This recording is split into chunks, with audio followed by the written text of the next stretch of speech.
மாற்றம், சேஞ்ச். மாறிக்கொண்டே இருப்பதுதான் மாற்றம். எதுவும் நிலையானது அல்ல. மாறிக்கொண்டே இருப்பது மாற்றம். மாறாததே மாற்றம். ஏன் மாறிக்கொண்டே இருக்க வேண்டும்? எதற்காக அந்த மாற்றம்? அதற்கு பல காரணங்கள் இருக்கிறது. நாமெல்லாம் பூமியின் மேலேதான் வாழ்கிறோம். இந்த பூமிக்கு அப்பால் சூரிய மண்டலம் இருக்கிறது, பல கோள்கள் இருக்கிறது, விண்மீன்கள் இருக்கிறது, அண்டம் இருக்கிறது, பேரண்டம் இருக்கிறது. எத்தனையோ கோடிக்கணக்கான நட்சத்திரங்கள், சூரியன்கள் இருக்கிறது. பல வருடங்களுக்கு முன்பு பார்த்த சூரியன் தற்பொழுது அணைந்து விட்டது. டார்ஃப் ஸ்டார், குள்ள நட்சத்திரம் என்று சொல்வார்கள். அப்படித்தான் எத்தனையோ சூரியன்கள் அணைந்து விட்டது, மாறிவிட்டது. மனித வாழ்க்கையும் அப்படித்தான். எப்படி என்றால் நீர்க்குமிழி போல. காயமே இது பொய்யடா, காற்றடைத்த பையடா.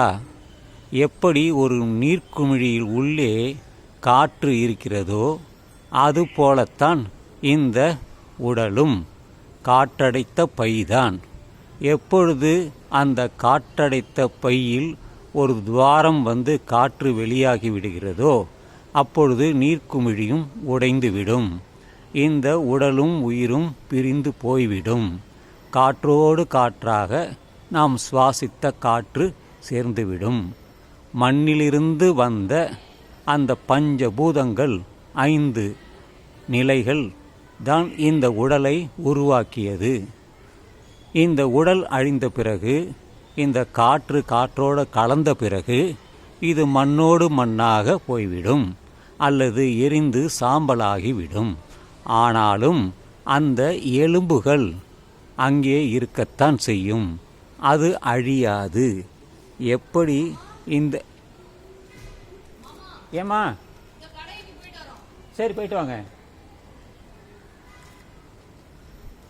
எப்படி மாற்றம் மாறிக்கொண்டே இருப்பும். நேற்று இருந்த வானம் தற்பொழுது இல்லை. ஒரு மணி நேரத்திற்கு முன்பு ஒரே மேகமாக இருந்தது. மழை தூறியது, மின்னல் அடித்தது. ஆனால் இப்பொழுது இரவு மணி 7:10. தெளிவாக இருக்கிறது வானம். நட்சத்திரங்கள் இல்லை, மின்னல் இல்லை, இடி சத்தம் இல்லை. மாறிக்கொண்டே இருக்கிறது.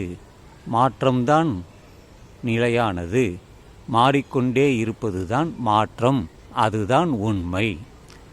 நேற்றிருந்தவர் இன்று இல்லை, இன்று இருப்பவர் நாளை உயிருடன் இருப்பாரா என்று நிம்மதியாக நிச்சயமாக சொல்ல முடியாது. ஏனென்றால் இந்த பருவநிலை எப்படி மாறிக்கொண்டே இருக்கிறதோ அதுபோலவே எல்லாமே மாறிக்கொண்டே இருக்கும். மாற்றம்தான் நிலையானது. எத்தனையோ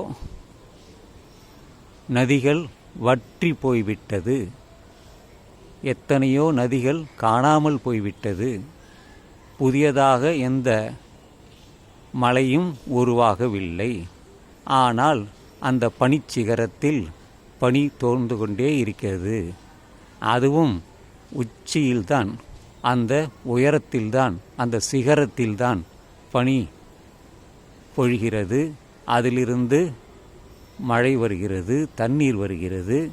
இந்த 6 குளங்கள் எல்லாம் நிரம்பி வருகிறது. இது எல்லாம் வற்றிவிடும்.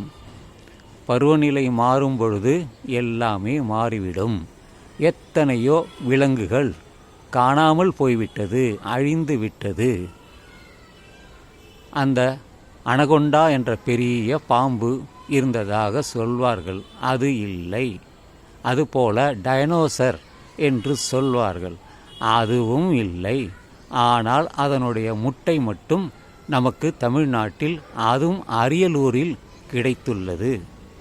இதெல்லாம் எதற்காக சொல்கிறேன் என்றால், நாம் எல்லாம் நிரந்தரமாக இதே நிலையில் எப்பொழுதும் கடைசி வரை இருப்போம் என்பது நிச்சயம் இல்லை. நன்றாக இருப்பவன் நோயாளியாக மாறுவான். நோயாளியாக இருந்தவன் நல்லவனாக மாறிவிடுவான். ஆரோக்கியமாக மாறிவிடுவான். எதையோ நாம் சாப்பிடுகிறோம் இந்த உயிரை காப்பாற்றிக் கொள்ள. ஆனால் நம் உயிர் நம்முடன் கடைசி வரைக்கும் இருக்குமா? இல்லை. மாறிக்கொண்டே இருப்பதுதான் மாற்றம். தாய் தந்தையர்கள் நம்மை தோற்றுவித்தார்கள். நாம் நம்முடைய குழந்தைகளை நாம் தோற்றுவித்தோம். அதன் பிறகு நாம் காணாமல் போய்விடுவோம். எப்பொழுது நம்முடைய முன்னோர்கள் மூதாதையர்கள் காணாமல் போய்விட்டார்களோ அதுபோலத்தான் நம் வரும் சந்ததியினரும் நம்மை மறந்து விடுவார்கள். நாமும் காணாமல் போயிருப்போம், மறைந்து போயிருப்போம். அங்கே எலும்புகள் கூட இருக்காது. கரைத்து விடுவார்கள், எரித்து உடைத்து அது புஷ்பமாகி வேறு பொருளாக மாற்றிவிடுவார்கள்.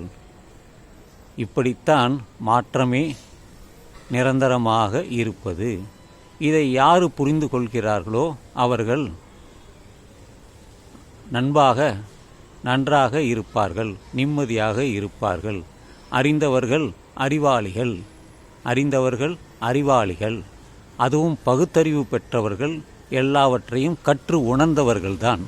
அந்த அறிவை கொடுத்தது, பகுத்தறிவு கொடுத்தது நம் மூளையில் இருப்பது, நம் அனுபவத்தின் மூலம், இந்த பருவ சூழ்நிலையின் மூலம் நாம் பார்த்து உணர்ந்து நாம் தெரிந்து கொண்டதுதான்.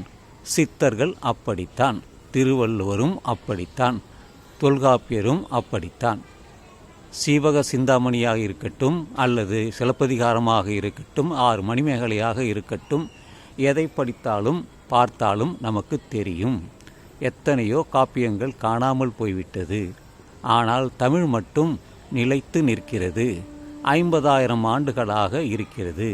இன்னும் 50,000 ஆண்டுகள் அது நிலைத்து நிற்கும். ஒரு தமிழனாக வாழ்வோம். ஒன்றே குலம், ஒருவனே தேவன் என்றதை நாம் ஏற்றுக்கொள்வோம். யார் அந்த ஒருவனே தேவன் என்றால், நமக்குள் இருக்கக்கூடிய அந்த தேவன்தான் கடவுள்.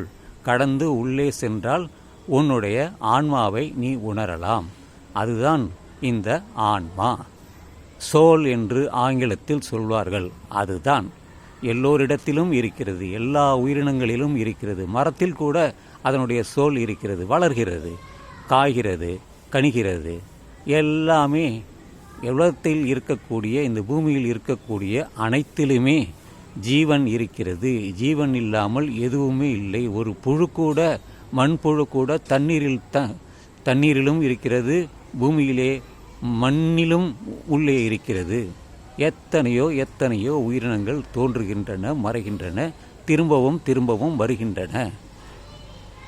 இப்படித்தான் இந்த மனித வாழ்க்கையும் சரி, உலக வாழ்க்கையும் சரி, மாறிக்கொண்டே இருக்கும். மாற்றமே மாற்றம் தருவது. மாறாதது என்று எதுவும் இல்லை. எல்லாமே மாறிக்கொண்டே இருக்கும். அதுவே இந்த இரவின் பதிவு. இந்த இரவு நள்ளிரவாகட்டும் நண்பர்களே. தற்பொழுது மழை இல்லை, மேகம் இல்லை, தெளிவாகவே இருக்கிறது.